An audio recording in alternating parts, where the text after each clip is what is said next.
नमस्कार, मी सिद्धेश ताकवले. सकाळचे 11 वाजतात आणि आपण पाहता जय महाराष्ट्र बुलेटिनमध्ये आपल्या सगळ्यांचं स्वागत. या बुलेटिनमध्ये आपण घेत असतो आतापर्यंतच्या 3 महत्त्वाच्या बातम्यांचा आढावा सखोल विश्लेषणासोबत.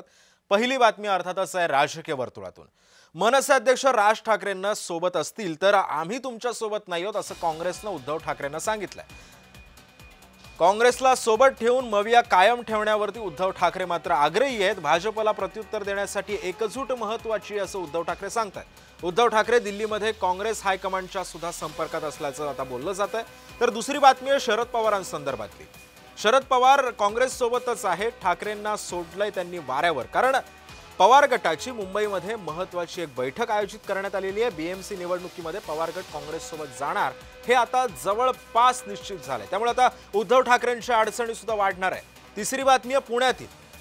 पुण्यातल्या गुन्हेगारी संदर्भातली ही बातमी आहे. पुण्यातील गुन्हेगारी तोंड दिवसागणिक वर काढू लागलेली आहे. निलेश घायवळ सारखा नामचीन गुंड आता कुठे शांत झाला होता आणि आता याच गुन्हेगारी जगतामध्ये टिपू पठाण नावाचा एक गुंड पुढे आलाय. त्याच्या टोळीनं सय्यदनगरमधल्या एका जागेवरती बेकायदेशीरपणे कब्जा केला होता आणि तिथे पत्र्याचं शेड उभारलं होतं. जेव्हा तक्रारदार महिलेनं आपली जागा रिकामी करण्यास सांगितलं तेव्हा या गुंडांनी तिला धमकावण्यास सुद्धा सुरुवात केली.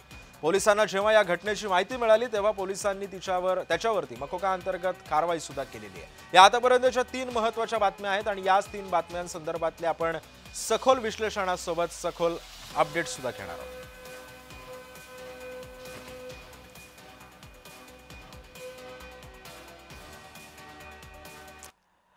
आणि बुलेटिनच्या सुरुवातीलाच पहिली बातमी आहे ती म्हणजे राजकीय वर्तुळातून. राज ठाकरे जर सोबत असतील तर आम्ही तुमच्या सोबत नाही आहोत असं काँग्रेसनं आता उद्धव ठाकरेंना ठणकावून सांगितलंय. काँग्रेसला सोबत ठेवून मविया मात्र कायम ठेवण्यावर उद्धव ठाकरे आग्रही आहेत. भाजपला जर प्रत्युत्तर द्यायचं असेल तर एकजूट महत्त्वाची असल्याचं उद्धव ठाकरे म्हणतायत.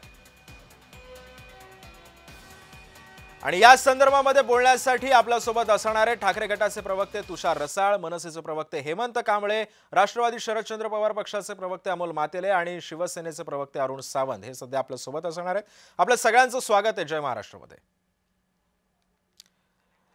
मी सर्वप्रथम आता अमोलजी तुमच्याकडे येतोय. मला सांगा की आता या सगळ्या पार्श्वभूमीवर आपण बघितलं असेल तर राज ठाकरे सोबत यायला तयार आहेत. राज ठाकरे 2 पावलं मागेच जात आहेत आणि काँग्रेसनं सुद्धा 2 पावलं पुढे येण्याची गरज आहे. असं का वागतं काँग्रेस? का कैचीत पकडल्यासारखी भूमिका आहे काँग्रेसची? हे पहा, मुंबई महानगरपालिकेची निवडणूक ही महाविकास आघाडी म्हणून आम्हाला लढायची आहे. त्यामध्ये इतर छोटे छोटे पक्ष असतील त्यांना देखील आम्ही बरोबर घेऊन या ठिकाणी लढण्याचा प्रयत्न करणार आहोत. या अगोदर देखील निवडणूक आयोगाच्या विरोधात जो मोर्चा काढला होता त्या मोर्चामध्ये सर्व पक्ष या ठिकाणी सामील झाले होते. आपण पाहिलं असेल, काँग्रेस होती, राष्ट्रवादी होती, शिवसेना, उद्धव बाळासाहेब ठाकरे शिवसेना होती, मनसे स्वतः त्या ठिकाणी पुढाकार घेतला होता. आणि आमचं एकच लक्ष आहे की या ठिकाणी मुख्य उद्देश हा बीजेपीला रोखणं. कारण बीजेपी साम दाम दंड भेद असे सगळं करून या ठिकाणी सत्ता प्राप्त करण्याचं काम करतात. आपण जर कालच्या निवडणुकीमध्ये पाहिलं असेल, नगराध्यक्षाच्या निवडणुकीमध्ये सर्व मंत्र्यांच्या आमदारांच्या पत्नीला त्या ठिकाणी उमेदवारी दिलेली आहे. नगराध्यक्ष निवडून आणण्याचं काम केलेलं आहे. म्हणजे ज्यांनी आतापर्यंत घराणेशाहीवर आरोप केले, नुसते आरोप करायचे, काही काम करायचं नाही आणि आपलं पाप झाकून ठेवायचं, हा एक कलमी कार्यक्रम भारतीय जनता पार्टी चालू आहे. आणि सत्तेचा दुरुपयोग करायचा. सत्ता कशी राबवायची? तर मागच्या 4 वर्षापासून मुंबई महानगरपालिकेवरती प्रशासक राज आहे. या ठिकाणी बापजादांच्या कमाईतून जवळजवळ 92,000 कोटी एफडी जमा करून ठेवली होती. यांनी जवळजवळ 12,000 कोटी रुपये या मागच्या 4 वर्षामध्ये खर्च केलेले.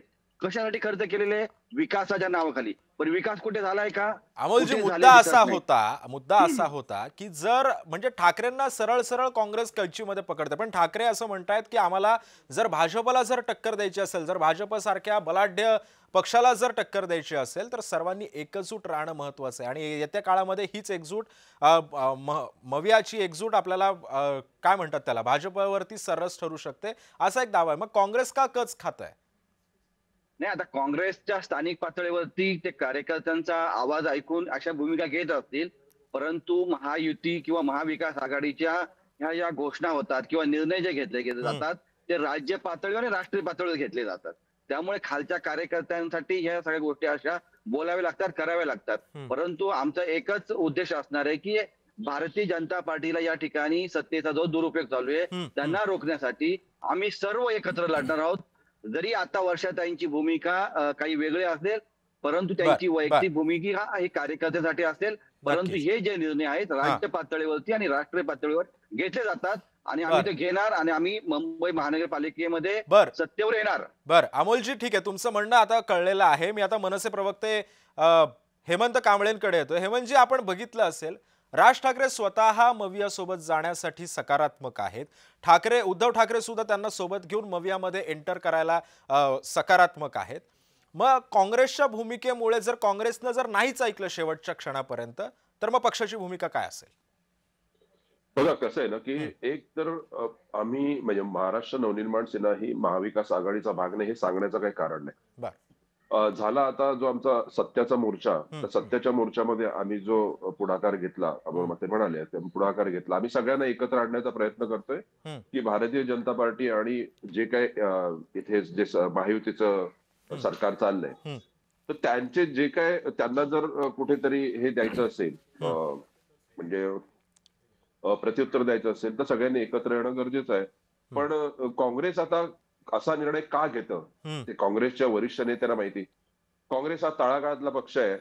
पण त्यांनी आता बिहारमध्ये जो तळ गाठलाय त्यामुळे सर्वसामान्य कार्यकर्त्यांनी किंवा त्यांच्या पदाधिकाऱ्यांनी हे त्यांच्या लक्षात येणं गरजेचं आहे, की मतांची बेरीज आणि वजाबाकी ही काँग्रेसच्या नेत्यांना आम्ही सांगण्याची गरज नाही. बर. तो त्यांचा वैयक्तिक प्रश्न आहे. मग वर्षा गायकवाड ज्या पद्धतीने बोलतायत, सचिन सावंत यांच्या ज्या काही स्टेटमेंट्स आल्या, हं, तर हं, आम्हाला म्हणजे हा एक प्रश्न पडलाय, की नेमकं या सत्ताधाऱ्यांवरती बोलायचं हां, सोडून ते मनसेवरती बोलून हां, अमराठी मतदारांना कुठेतरी हात घालायचा त्यांचा प्रयत्न आहे का, असं मला वाटतं. बर. त्यामुळे हा निर्णय त्यांनी घ्यावा, की नेमकं त्यांना काय करायचं. हं. कारण आम्ही काही महाविकास आघाडीचा भाग नाहीये. बर. मी आता हाच मुद्दा घेऊन ठाकरे गटाचे प्रवक्ते तुषार रसाळे यांच्याकडे येणार आहे. तुषारजी, उद्धव ठाकरेंची भूमिका अशी आहे, की जोपर्यंत मी भावाला सोबत घेणार नाही तोपर्यंत आपण ही निवडणूक लढवायची नाही राज ठाकरेंशिवाय त्यांना. मात्र जर असं म्हणत असतील आता हेमंत कांबळे, की आम्ही मवियाचा अजून तरी भाग नाही आहोत, काँग्रेस सुद्धा अजून राज ठाकरेंना सोबत घेण्यासंदर्भामध्ये नकारात्मक भूमिकेमध्ये आहे. आता तर पवारांनी सुद्धा भूमिका आपली जाहीर केलेली आहे, की आता काँग्रेस सोबत असणार आहे. उद्धव ठाकरेंची येत्या काळामध्ये काय रणनीती असू शकते आणि एकंदरीतच या सगळ्याला शह कसा देऊ शकतात उद्धव ठाकरे? तुम्ही जर पाहिलं असेल मागची जी मागचा जो एक मेळावा झाला, हं, मेळाव्यानंतर हं, उद्धव साहेबांनी स्पष्टपणे सांगितलंय, हं, आम्ही एकत्र आलोय ते एकत्र राहण्यासाठी. हं, म्हणजे हे जर तुम्ही नीट ऐकलं असेल तर हं, ठाकरे बंधू यापुढे एकत्र आलेले आहेत आणि एकत्रच राहणार आहे. हं, समस्त महाराष्ट्राच्या जनतेची इच्छा होती की दोन्ही ठाकरे बंधूंनी एकत्र यावं आणि हं, महाराष्ट्र हितासाठी एकत्र लढावं. जर तुम्ही पाहिलं तर महाविकास आघाडी ही स्थापन जेव्हा झाली तर हां, त्याचे दोन मूळ उद्दिष्ट होते. हं, सर्वात पहिले तर संविधान वाचवण्यासाठी आणि दुसरं म्हणजे इलेक्शन निवडणूक आयोग. हं, निवडणूक आयोग जे मनमानी कारभार करत आहे त्याच्या विरुद्ध हं, एकजुटीने उभं राहण्यासाठी. बर. आता सगळे पक्ष जर एकत्र येत आहेत हं, आणि एकत्र येत असताना जर काँग्रेस कुठल्याही प्रकारची आडमुठी भूमिका जर घेत असेल तर त्यांनी थोडंसं लक्ष दिलं पाहिजे की आज महाराष्ट्रात किंवा महाराष्ट्राबाहेर नक्की काय चालू आहे. आणि जर आपल्याला जर काँग्रेसनं बीजेपी जर आज जे आडमुठी भूमिका जर त्यांची कायम ठेवली रसाळ साहेब, तर मग येत्या काळामध्ये हे मवियामध्ये काही आपल्याला घडामोडी घडल्याचं बघायला मिळतील, की ठाकरे बंधू वेगळे लढतील आणि मवियाचे हे इतर दोन पक्ष वेगळे लढतील, असं काही बघायला मिळेल? बघा बघा आता सध्या तरी तुम्ही पाहत हं, असाल तर उद्धव साहेब एकच बोलतायत की सर्वांनी बीजेपीच्या विरुद्ध लढण्यासाठी एकत्र येणे गरजेचं आहे. हां. तर आता आम्ही एकत्र यायला तयार आहोत, सगळे एकत्र येत आहेत. काँग्रेसने देखील एकत्र आलं पाहिजे. पण अहो, ते सध्या येत नाहीत ना उद्धव साहेब हेमंतजी.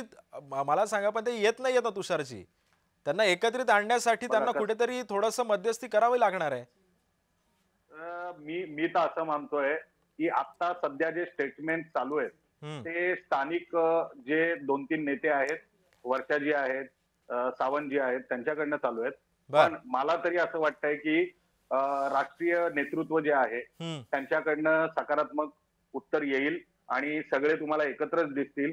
कारण की याआधी देखील जे हं, 2-3 मोर्चे किंवा 2-3 आंदोलनं झाली त्यामध्ये सगळे एकत्र होते आणि हं, नक्कीच बीजेपीला रोखण्यासाठी बीजेपीची जी मनमानी आहे, हा. बीजेपी म्हणजे पक्षाला आम्हाला रोखायचं नाहीये, त्यांच्या ते जे चुकीच्या पद्धतीने वागणूक देत आहेत किंवा चुकीच्या पद्धतीने आज जेवढ्याही संस्था काय आहेत, चुकीची स्वायत्त पद्धत संस्था आहे आहेत, त्यांचा- तुषारजी? काय चुकीची पद्धत आहे? काय वागणूक देत आहेत?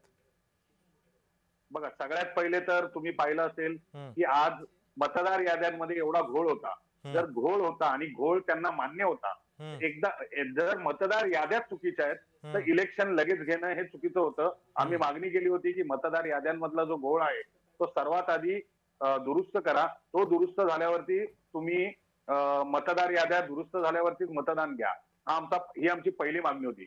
दुसरी मागणी जर तुम्ही बघितलं असेल तर ईडीचा ज्या प्रकारे चुकीचा उपयोग करून घेतला गेला, ज्यांच्यावरती तुम्ही आरोप लावले, आज वॉशिंग मशीन मधून धुवून काढल्यानंतर ते आज तुमच्या पक्षात आहे, तुमच्या पक्षात ते आमदार खासदार आहेत. आज जर तुम्ही पाहिलं तर बीजेपी हा एक पक्ष नसून हा इकडनं तिकडनं म्हणजे इकडनं तिकडनं दुसऱ्यांची पोरं मांडीवर घेतल्यासारखं तुम्ही केलेलं आहे आणि हे तुम्हाला नंतर होणारच आहे. आज जर तुम्ही पाहतायत की आमच्या पक्षाचे 2 तुकडे केले गेले, आज 2 तुकडे केले, पण आज ठाण्यामध्ये तुम्ही पाहताय का काय झालंय? ठाण्यामध्ये बीजेपीचे जे नगरसेवक आहेत ते शिंदे गटातील जे शाखा प्रमुख आहेत, उपविभाग प्रमुख आहेत, त्यांना मारझोड करतायत. हे तुम्ही पाहिलं का? 2 दिवसापासून तेच चालू आहे. बरं, आता तुमच्या शिवसेनेमधून जे बाहेर पडलेले तुषारजी, मी तुम्हाला थोडंसं थांबवतो. त्याच एकनाथ शिंदेच्या शिवसेनेमधले प्रवक्ते अरुण सावंत सुद्धा आपल्यासोबत आता जोडले गेलेले आहेत. अरुणजी, आपण पाहताय या मवियाच्या नेत्यांची आपण आता प्रतिक्रिया जाणून घेतल्या. त्यांनी एक विश्लेषण केलं या संदर्भामध्ये की राज ठाकरेंना सोबत घेण्यासाठी आता काँग्रेस तशी मनाची तयारी होत नाहीये काँग्रेसची. जर असं जर झालं आणि जर ऐन वेळेला जर काँग्रेसनं सांगितलं की बाबा चला, राज ठाकरे आमच्या सोबत आले, आम्ही एकत्रित आता निवडणूक लढू आणि भाजपला शह देऊ, हे कितपत शक्य वाटतंय? आणि जर तसं झालं तर तुमच्या समोर काय आव्हान असेल? सिद्धेशजी, हे शक्यच होणार नाही या मवियाला. आणि आमच्या समोर या पळपुट्यांचं कोणत्याही प्रकारचं आव्हान उरलेलं नाही, हे स्पष्टपणे मी आपणास सांगतो. यांचे विचार काय आहे हे आपल्या चॅनेलद्वारे आता महाराष्ट्राची जनता, मुंबईची जनता ऐकत आहे. काय म्हणत आहे ते, काय म्हणत आहे ते पहा. यांच्या समोर कोणत्याही प्रकारचा अजेंडा उरलेला नाही. या सभ्यगृहस्थांना अगोदर शांत राहायला सांगा आणि अशा अडाणी माणसांना याच्या पुढे बोलत जाऊ नका. मध्ये मध्ये बोलणारे तुषारजी आणि अमोलजी, अरुण सावंतांचा मुद्दा आधी पूर्ण होऊ द्या. मी तुमच्या दोघांनाही बोलायची संधी देतो. अरुणजी, तुम्ही तुमचा मुद्दा क्लिअर करा. अमोलजी आणि तुषारजी, मी माझं ऐकता का तुम्ही आधी त्यांना बोलणं पूर्ण करू द्या. मी तुमच्या दोघांकडे येतो. मी समान संधी देतो सगळ्यांना. अरुणजी, बोला, तुम्ही तुमचा मुद्दा पूर्ण करा. यांनी पक्ष सोडले, दुसऱ्याच्या घरात भांडण लावली, दुसऱ्याचे कार्यकर्ते अशा अडाणी प्रवक्त्यांना याच्या पुढे बोलवत जाऊ नका आपण. करतात, एकमेकांचे कपडे मंत्रिमंडळामध्ये अमोलजी, माझं ऐकता का तुम्ही? अमोलजी, थोडीशी माझी तुम्हाला रिक्वेस्ट आहे, आधी अरुण सावंतांचं काय म्हणणं आहे ते आपण आधी ऐकून घेऊयात, मग तुम्ही तुमची प्रतिक्रिया मांडा त्यांच्यावरती. अमोलजी, माझा आवाज येतोय? आपण बोला अरुणजी, बोला. सिद्धेशजी, आपले आभार मानतो आपण अशा बुद्धिवान प्रवक्त्यांचा आवाज थांबविल्याबद्दल. राहिली दुसरी गोष्ट, या महाराष्ट्राच्या जनतेला यांचे हे जे काही रोजची रडगाणी आहेत, रोजचे वादविवाद आहेत, रोजचे आरोप आहेत, याच्यामध्ये मुळीच स्वारस्य नाहीये. जनतेला काय हवंय आज मुंबईच्या, तर मुंबईचा विकास हवाय आणि मुंबईची प्रगती आणि मुंबईकरांना कशा सुखसुविधा देता येतील यामध्ये मुंबईकरांना रस आहे. आणि आमची शिवसेना म्हणा किंवा महायुती सरकार म्हणा, जनतेसाठी चांगल्या चांगल्या गोष्टी कशा देता येतील याच्याकरिता दररोज आम्ही प्रयत्नशील असतो आणि या सर्व मुद्द्यांना घेऊन आम्ही येणाऱ्या मुंबई महानगरपालिकेच्या निवडणुकांमध्ये सामोरे जाणार आहोत. आता राहिला प्रश्न काँग्रेसचा, तर काँग्रेस पहा कशी दुतोंडी आहे. काँग्रेसने काही दिवसांपूर्वी इतर मुद्द्यांवरती मनसे आणि उबाटा शिवसेनेला आपल्या बरोबर घेतलं होतं आणि आज ते काय म्हणत आहेत, तर मनसे हा मारझोड करणाऱ्यांचा पक्ष आहे, उबाटा शिवसेना याच्यामध्ये आता काही दम उरलेला नाहीये. तेव्हा अशा पक्षांची साथ आम्हाला नकोय, आम्ही स्वतंत्र लढणार आहोत. तर इथे दुसरे प्रवक्ते काय म्हणत आहेत की वर्षा गायकवाड काही म्हणत, आम्ही एकत्र लढणार. अरे तुम्ही पक्षाच्या अध्यक्षांचं म्हणणं ऐकणार की तुमचं बर, बर. म्हणणं तुमचे कार्यकर्ते ऐकणार? बरं अरुणजी, तेव्हा तुमचं या म्हणणं मला पक्षांमध्ये कळालेलं आहे की कोणत्याही हा जो प्रकारचा- पक्षाचा जो निर्णय आहे तो हायकमांड घेतं. हायकमांड जो काय निर्णय देईल त्याच्यावरती या सगळ्या पुढच्या चर्चांना वेग येऊ शकतो. मी आता हाच मुद्दा धरून अमोल मातेले तुमच्याकडे येणार आहे. अमोलजी, आपण बघितलं असेल तर अरुण सावंत यांचं हेच म्हणणं आहे की फक्त वर्षा गायकवाडांशी बोलून साध्य होणार नाहीये. हा सगळा सर्वस्वी निर्णय हा हायकमांडचा असतो. हायकमांडने जर याच्यावरती ग्रीन सिग्नल दिला तर मनसेला सोबत घेण्यासाठी मविया आणि काँग्रेस आग्रही राहू शकते. आपली प्रतिक्रिया. अरुण सावंत साहेब फार विद्वान आहेत. ते याचे विद्वान आहेत की कसे कोणाचे पक्ष फोडायचे, कसे कोणाचे आमदार चोरून न्यायचे, याच्यामुळे ते त्यांनी पीएचडी केलेली असावी. ते स्वतःला फार विद्वान समजतात. पण त्यांनी हे समजायला पाहिजे, त्यांनी काय स्वतः पक्ष उभा करून स्थापन केलेला पक्ष नाहीये. दुसऱ्याचे पक्ष फोडून, दुसऱ्याचे आमदार नेऊन, दुसऱ्याचे आमदार एका राज्यात दुसऱ्या राज्यात पळून नेलेले, हे पळकुटे आहेत आणि ते आम्हाला ज्ञान शिकवणार काय? बरं, राहिला प्रश्न महानगरपालिकेमध्ये. महानगरपालिकेमध्ये मागच्या 4 वर्षामध्ये प्रशासक राज आहे, यांच्या नेतृत्वाखाली ही महानगरपालिका चालते. इतका प्रचंड अंदागोंदी कारभार ह्या महानगरपालिकेत चालू आहे आणि इतका भ्रष्टाचार केलेला आहे. रस्ते सिमेंटचे करण्याच्या नावाखाली हजारो कोटी रुपये लाटले साहेबांनी, हजारो कोटी रुपये. इतकी मोठी आकडेवारी आहेत. आरोग्य खात्यात पैसे खाले, शिक्षण खात्यात पैसे खाले, नाला साफसफाईमध्ये पैसे खाले, रस्ते घोटाळ्यामध्ये पैसे खाले, सगळ्या ठिकाणी पैसे खावलेत. हात अमोलजी, मारलेत. प्रश्न आणि पैसे आज खाण्याचा हे नाहीये. अरुण सावंतांनी जे मुद्दे उपस्थित केलेले होते त्याच्यावरती आपली प्रतिक्रिया काय आहे? कारण हे आरोप प्रत्यारोपांच्या फैरी आता निवडणुकांच्या वेळी रंगणारच आहेत. नेमके आता त्यांनी जे काँग्रेसबद्दलची जी काही भूमिका मांडली त्याच्याबद्दलची आपली प्रतिक्रिया जाणून घ्यायला आवडेल. महाविकास आघाडी ही दिवसेंदिवस मजबूत होत राहणार आहे. कारण या ठिकाणी साम दाम दंडभेद असलेले हे अरुण पक्ष जे सावंत आहेत, म्हणतात जोक आहे म्हणून हसतायत ते. सत्तेचा दुरुपयोग करून या ठिकाणी सत्तेवर आलेले लोक आहेत. हे स्वकष्टाने लोक आलेले नाहीये. दुसऱ्याची पोरं आपल्या मांडीवर बसून त्यांना खेळवण्याचं काम हे करतात. त्याच्यामुळे यांनी फार काय गप्पा मारण्याची आवश्यकता नाहीये. आमच्या जरी काही छोट्या पातळीवर ते मतभेद ज्या घरामध्येच असतात, परंतु एखादा निर्णय जेव्हा होत असतो तर राज्य पातळीवर, राष्ट्र पातळीवर होत असतो आणि तो योग्य निर्णय योग्य वेळी आम्ही घेणार आहोत. त्याच्यामुळे यांनी चिंता करण्याचं कारण नाही. आम्हाला यांनी मागच्या 4 वर्षामध्ये मुंबई महानगरपालिकेमध्ये जो भ्रष्टाचार केलेला आहे तो जनतेसमोर आणायचा आहे आणि जनतेच्या विकासासाठी आम्हाला या ठिकाणी सत्तेवर यायचंय. त्याच्यामुळे आम्ही यांच्यासारख्या पळकोटीने आम्ही लढणारे आहोत. आम्ही लढणारे आहोत म्हणून आम्ही विरोधक आहोत. आम्ही चोऱ्या यांनी लढल्या जात नाही. सावंत साहेब मध्ये बोलू नका, आता मला बोलू द्या ना. तुम्ही असं काय करताय? तुमचा सन्मान करतो. तुम्ही आम्हाला काही बोलताय असं बरं नाही वाटत ना. आम्ही ज्येष्ठ आहात, तुम्ही श्रेष्ठ आहात, आम्ही तुमचा मान सन्मान सगळं करतो, पण तुम्ही आम्हाला काही शब्द वापरणार हे चुकीचं आहे. म्हणजे सत्तेचा किती नाश करावा तुम्ही? मला समजत नाही. आपण बोलावे. अमोलजी, आपण मी बोलतो ना, बोलतो. तुम्ही मुद्दा पूर्ण करा. अमोलजी, मुद्दा पूर्ण करा. माहिती आहे तुम्ही कशा प्रकारे चोऱ्या करू शकतात, चोऱ्यांचे कसं समर्थन करू शकतात. अमोलजी, गप्पा बंद करा. तुम्हाला बोलायची संधी मी दिलेली आहे, त्याचा फायदा घ्या. तुम्ही वायफळ शब्द वापरले तर तुम्हाला सोडणार नाही मी. तुम्ही जर वायफळ गप्पा केला तर तुम्हाला सोडणार नाही, हे लक्षात ठेवा. तुम्हाला इथेच उघड करेन. तुम्हाला आणि तुमच्या पक्षाला गेली 25 वर्ष ज्यांनी या मुंबईला लुटलं त्यांच्या बरोबर तुम्हाला लाज वाटत नाही का? तुम्हाला लाज वाटली पाहिजे. तुम्ही चोराचं समर्थन करताय, मतचोरी करून सत्तेवर आलात, तुम्ही भ्रष्टाचार करून सत्तेवर आलात आणि तुम्ही आम्हाला आता बंद करा. मतचोरी, ईव्हीएम मध्ये बोगसगिरी, दुसऱ्याची पोरं, हे बंद झालं आता. कशा प्रकारे मुंबईकरांच्या प्रगतीसाठी विचार तुमचे उपयोगी नाही पडणार. आता कालच्या नगर परिषदेच्या निवडणुकीमध्ये तुम्ही कसा उन्माद केलेला आहे, दुसऱ्यांच्या कार्यकर्त्यांना कशी मारहाण केलेली आहे, ही सगळी संपूर्ण जनता महाराष्ट्रामध्ये पाहते.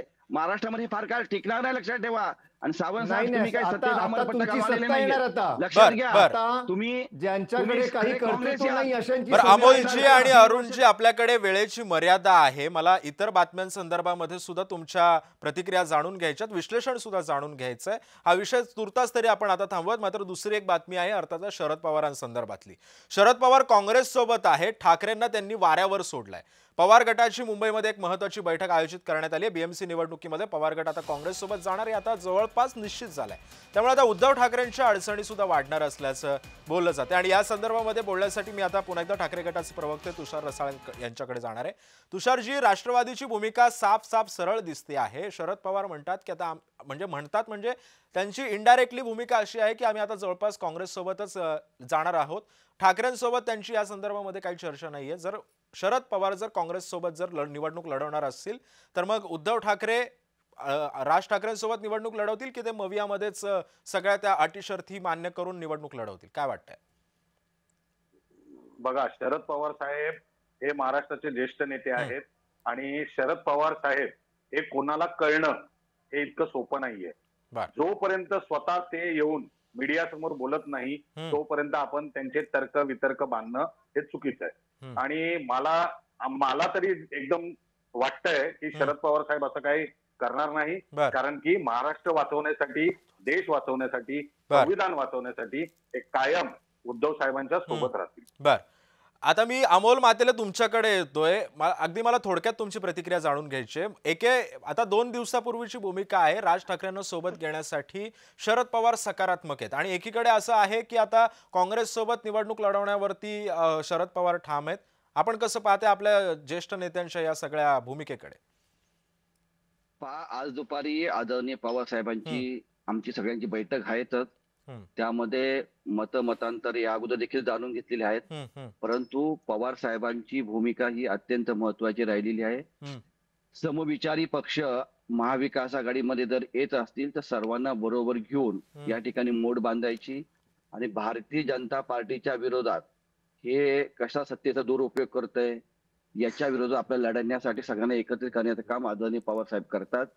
त्यामुळे आपण चिंता करण्याचं कारण नाहीये. आता जरी छोटे मोठे कार्यकर्त्यांमध्ये, अध्यक्षांमध्ये मतभेद असतील तर ती त्यांची भूमिका रास्त आहे, परंतु हे जेव्हा सगळे प्रश्न जाणून घेतले जातात तेव्हा आदरणीय पवार साहेब वरिष्ठांशी त्या ठिकाणी राष्ट्र पातळीवरती असतील, इतर पक्षाचे देखील समविचारी पक्षांशी देखील बोलणी करून या ठिकाणी एक ठाम निर्णय घेतील अशी आम्हाला अपेक्षा आहे, आशा आहे. आणि तो निर्णय सगळे पक्ष मान्य करतील असं मला वाटतं. कारण पवार साहेबांचा शब्द कोणी टाळू शकत नाही. ठीक आहे.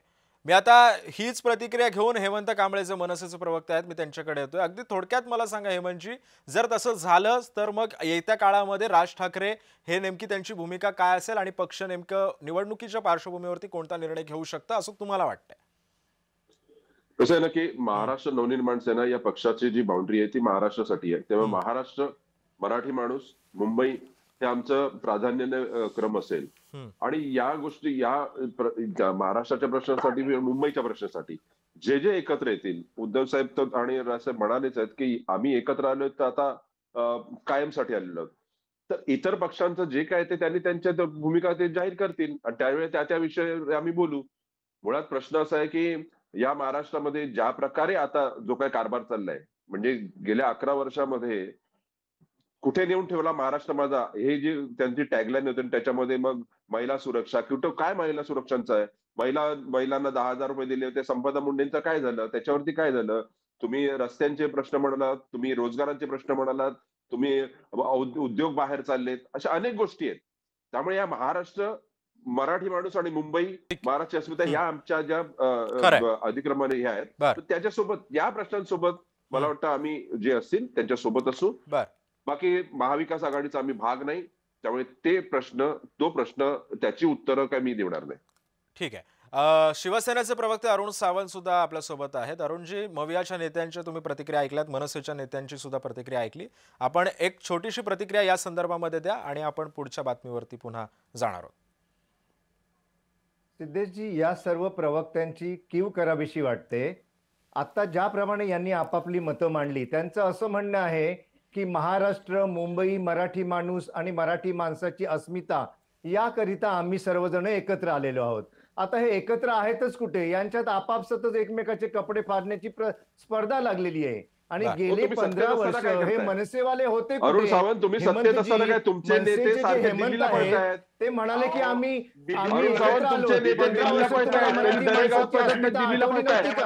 तेव्हा तुम्ही आठवतो आणि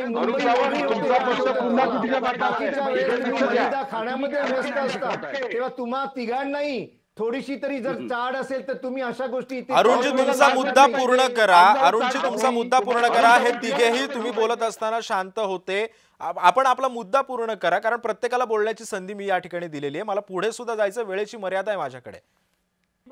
तुमचे नेते पण सारखे दिल्लीला. सिद्धेशजी, मी जे सत्य बोललो ते तिन्ही प्रवक्त्यांच्या जिव्हारी लागलेलं आहे. याच्यावरही स्पष्ट होतं की खरोखर आपलं चुकतंय काहीतरी. आमच्या जिव्हारी नाही, तुमच्या कानाखाली लागलंय, कानाखाली लागलंय तुमच्या.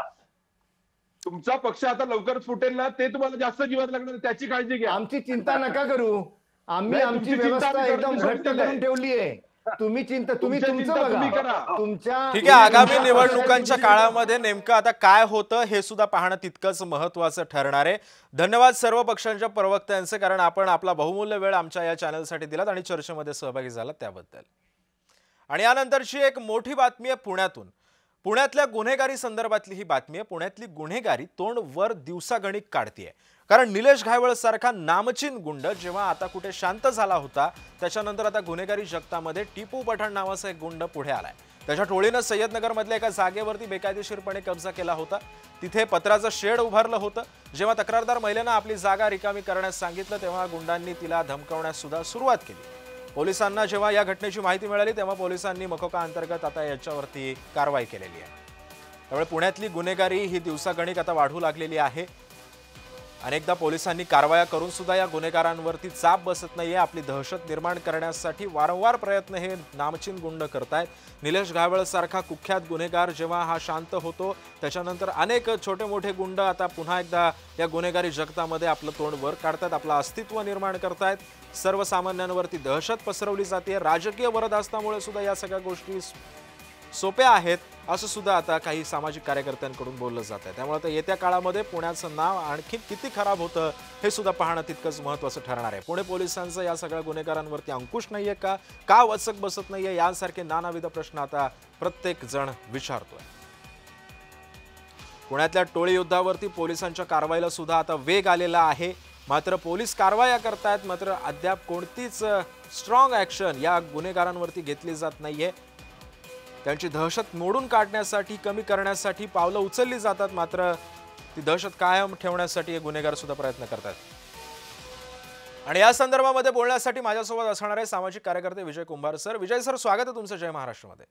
नमस्कार. धन्यवाद. तुम्ही पुण्यामध्ये आहात सर, आणि पुण्यामधला इतिहास जर आपण बघितला असेल तर पुण्यामध्ये आता दिवसागणिक गुन्हेगारीचं चित्र हे सध्या वाढताना दिसतंय. जे एकेकाळी विद्येचं माहेरघर अशी ओळख पुण्याची होती, ती आता गुन्हेगारीचं माहेरघर अशी आता ओळख निर्माण झालेली आहे.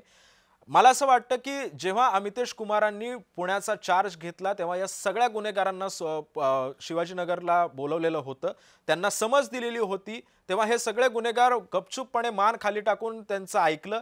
त्याच्यानंतर पुन्हा दिवसागणिक या गुन्ह्यांच्या सत्रांमध्ये वाढ होत चालली. पोलीस धिंड काढतात, मकोका सारखी कारवाई करतात, तरी सुद्धा या गुन्हेगारांना वचक बसत नाही. एखाद्या गुंडावरती कारवाई होते, त्याच्यानंतर दुसरा नामचीन गुंडा पुन्हा उदयास येतो. काय कारण काय आहेत या सगळ्या मागे? मला वाटतं याची कारणं, पोलीस ज्याला गुंडावर दहशत म्हणतात, ती आता ते गुंड कशा पद्धतीने घेतात हे आता बघावं लागेल. कारण झालंय असं की पोलीस कारवाई करतायत, धिंड काढतायत. अमितेश कुमार यांनी एकदा सगळ्यांना बोलून तगडा दमही दिला होता, परंतु तो दम कशा अर्थाने घेतला हे आता बघावं लागेल. बऱ्याचदा असं व्हायचं पूर्वी, म्हणजे आता माहिती नाही तसं होतं की नाही, एखाद्या जुगार अड्ड्यावर छापा घातला की लोकांना वाटायचं किती मोठी कारवाई झाली, परंतु त्यातून त्या जुगार अड्ड्याची जाहिरात व्हावी. तसं याच्यामध्ये काही होतंय का? धिंड काढली की आपण गुंड आहोत हे एस्टॅब्लिश झालं असं त्या गुंडांना वाटतंय का? असं वाटावी अशी परिस्थिती आहे. कारण ज्या पद्धतीने एका गुंडाला वर कारवाई केली की आणखी 4 गुंड तयार होतात. कोयतार गँगचं तर म्हणजे आता किरकोळ एक 14-15 वर्षाची मुलं सुद्धा कोयता घेऊन वावरायला लागलेले आहेत. मग याचं हे लक्षण म्हणजे तुमच्या कारवाईला लोक कारवाई म्हणून घेतायत की जाहिरात म्हणून घेतायत, म्हणजे हे गुंड लोक, याचा आता पोलिसांनी विचार केला पाहिजे. दुसरे काहीतरी उपाय शोधले पाहिजेत. आणि याच्यात सगळ्यात महत्वाचं कारण येतं ते सगळ्यात शेवटी न्याय व्यवस्थेकडे येतं. कारण मी बऱ्याच गुंडांनाही विचारलं होतं, म्हणजे ज्या वेळेला मी फिरतो त्यावेळेला, की असं का तुम्हाला काही भीती वाटत नाही का? आयुष्य उद्ध्वस्त होतं? नाही, काय आम्ही जिवंत आहोत तोपर्यंत काही निकाल लागण्याची शक्यता नाही, त्यामुळे काही फारशी काळजी करायची गरज नाही असं त्यांचं मत होतं. याचा अर्थ न्यायालयात होणारा विलंब आणि त्यामुळे गुंडावरनं होणारी कारवाई हा सुद्धा आणखी एक फॅक्टर आहे. त्याच्याकडे आता सगळ्यांनी लक्ष दिलं पाहिजे. विशेषतः पोलिसांनी आपली कार्यपद्धती बदलली पाहिजे. पोलीस हे रस्त्यावर दिसले पाहिजेत. पोलीस सध्या फक्त राजकारण्यांच्या आणि व्हीआयपीच्या आगेमागे दिसतात, ते रस्त्यावर दिसत नाहीत. रस्त्यावर साधा वर्दीतला पोलीस दिसला तरी त्या एरियातली गुन्हेगारी बरीचशी आटोक्यात येईल. परंतु तसा घडताना दिसत नाही. बर. आता एवढंच सांगावं लागेल की पोलिसांनी आपली कार्यपद्धती बदलली खरंय. पाहिजे. पोलिसांनी जोपर्यंत स्ट्रॉंग ऍक्शन घेत नाहीत तोपर्यंत ह्या सगळ्या गुन्हेगारीला चाप बसणार नाही असं सुद्धा आता बोललं जातंय आणि त्यामुळे येत्या काळात काय होतं ते सुद्धा पाहणं महत्त्वाचं ठरणार आहे. धन्यवाद विजय सर, तुम्ही या संदर्भामध्ये विश्लेषण केलं त्याबद्दल. आणि या बातमीपत्रामध्ये वेळ झाली आता इथेच थांबायची. ताज्या बातम्यांसाठी पाहत रहा जय महाराष्ट्र.